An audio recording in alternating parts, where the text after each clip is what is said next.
Assalomu alaykum. Men Alsu Harbiyanova, oilaviy psixologman. Bugun siz bilan juda muhim mavzuda suhbatlashamiz. Nima uchun bolalarni urish mumkin emas? Shu o'rinda aytib o'tmoqchimanki, shapaloq urish va kaltaklash bir narsaning o'zi. Keling, buning qanchalik xavfli ekanini ko'rib chiqamiz. Ko'pgina ota-onalari men uni urmadim, shunchaki bir tarsaki tushirdim deyishadi.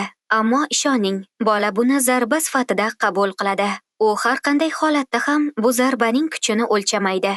Ota-ona o'z farzandiga nisbatan zo'ravonlik ishlatsa, eng asosiysi ishonch yo'qoladi. Jismoniy jazo vaziyatdan chiqish yo'li emas. Ilgari bolani kamar bilan tarbiyalash oddiy hol sanalardi. Hozir zamon o'zgargan. Bola bilan aloqa o'rnatish, uni to'g'ri tarbiyalashni o'rganish uchun boshqa usullar bor. Voyaga yetganida bunday bola o'zini himoya qila olmaydi yoki aksincha doim mushtlashishga intiladi va muammoli bolaga aylanadi. Keyinchalik bunday odamlar ishda va oilaviy munosabatlarda tajovuzkorlik ko'rsatishi mumkin. Ular o'zlariga ishonmaydilar. Siz so'rashingiz mumkin, agar urmasak nima qilishimiz kerak? Bola bilan har doim til topishsa bo'ladi.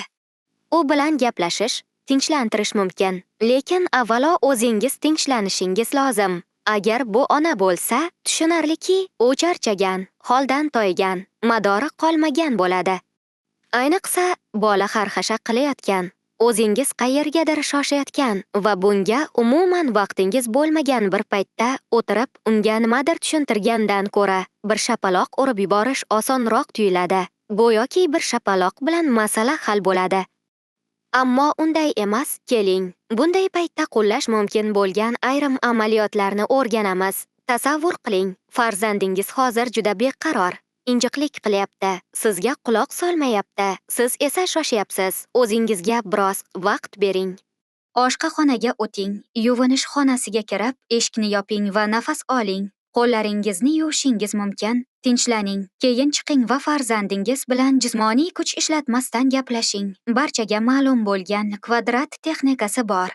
Kvadrat bo'yicha nafas olish texnikasi qanday bajarilishini ko'rsataman. 4 gacha sanab nafas olamiz. 1, 2, 3, 4. Nafasni 4 gacha sanab ushlab turamiz. 1, 2, 3, 4. 4 gacha sanab nafas chiqaramiz va bu yerda ham nafasni 4 gacha sanab ushlab turamiz. 1, 2, 3, 4. Tinchlanib, o'zimizga kelgunimizcha bu mashqni bir necha marta takrorlaymiz va shundan keyingina bemalol borib farzandimiz bilan gaplashishimiz mumkin.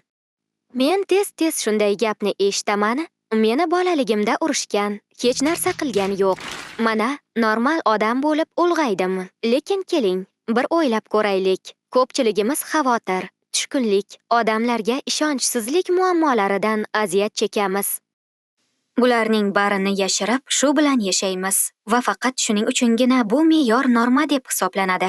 Bolalar tarbiyasida chegaralarni belgilab olish juda muhim. Shunda siz ota-ona, u esa farzand ekani doim oydin bo'ladi.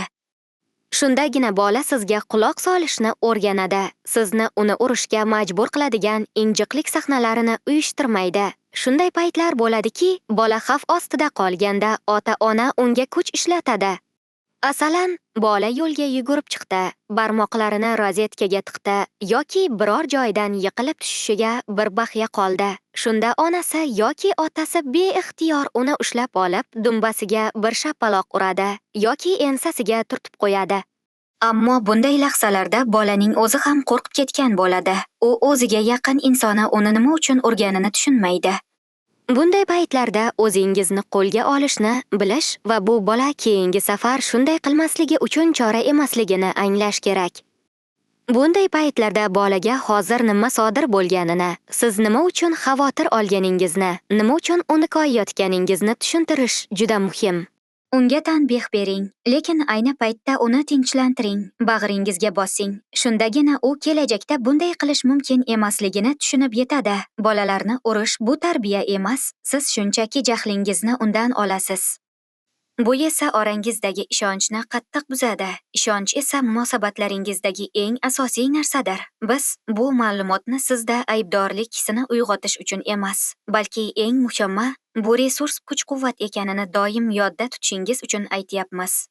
Agar onada u bo'lsa, bolasini urgisi ham kelmaydi va men shuni takrorlashdan charchamaymanki, har qanday onaga erining, buvilarining, enagalarining yordami va qo'llab-quvvatlashi doim zarur. Shunda ona yolg'iz qolmaydi, dam ola oladi, kuch-quvvatga to'la bo'ladi. Chunki ona charchaganida u alamini eng ojizidan o'z farzandidan oladi. Farzand tarbiyasi ideal ota-ona bo'lish emas. Bu g'amxo'rlik va mehr muhabbat demakdir. Altak emas, mehr tarbiyalaydi. Siz bilan oilaviy psixolog Alsu Xarbiyanova bo'ldi.